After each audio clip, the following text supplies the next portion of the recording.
So the opening of our eyes to see, as in when the gift of the Spirit operates, is not the all in all in showing a person has spiritual discernment.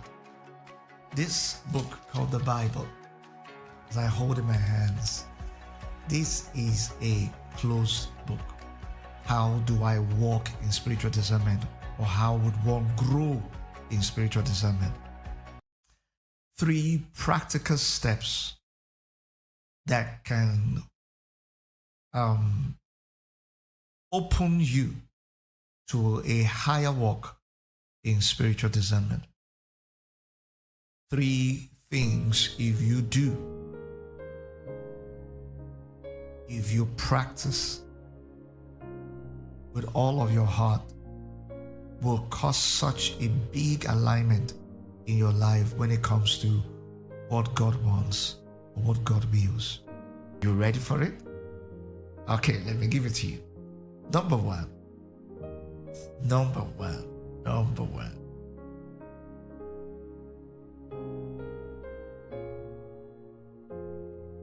Your desires expressed through prayer.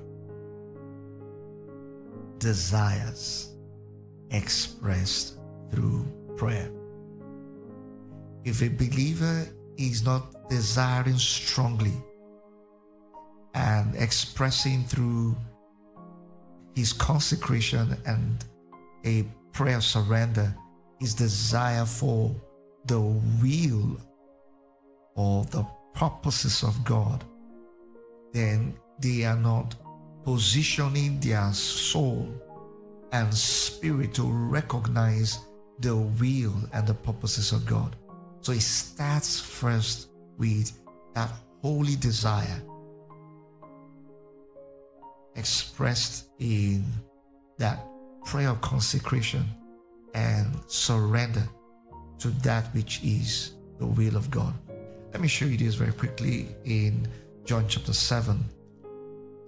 John chapter 7 verse 17. John 7 verse 17.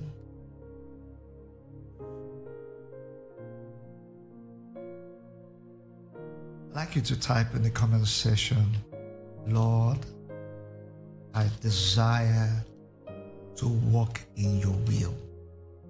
I desire to walk in your will. Type in the comment section, Lord, I desire to walk in your will. Remember, I said there's a connection between the level of a man's desire and the level of discernment he walks.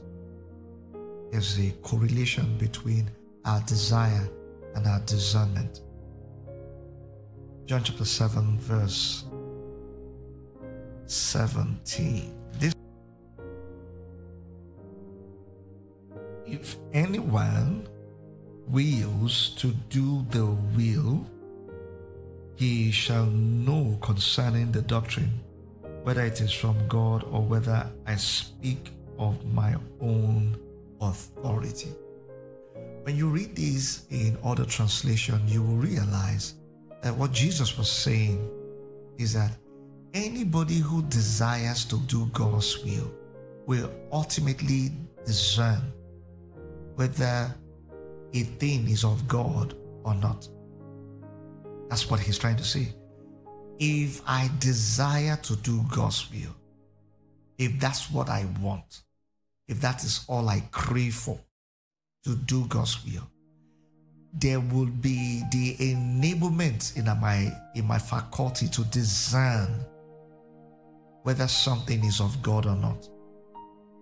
So the first place in which we must begin if we walk in discernment is to desire the will of God, to desire the fulfillment of the will of God, to desire the supremacy, the reign of the will of God, whether in our lives or in the lives of those around us. You cannot recognize the will of God if it's first not the desire of your heart.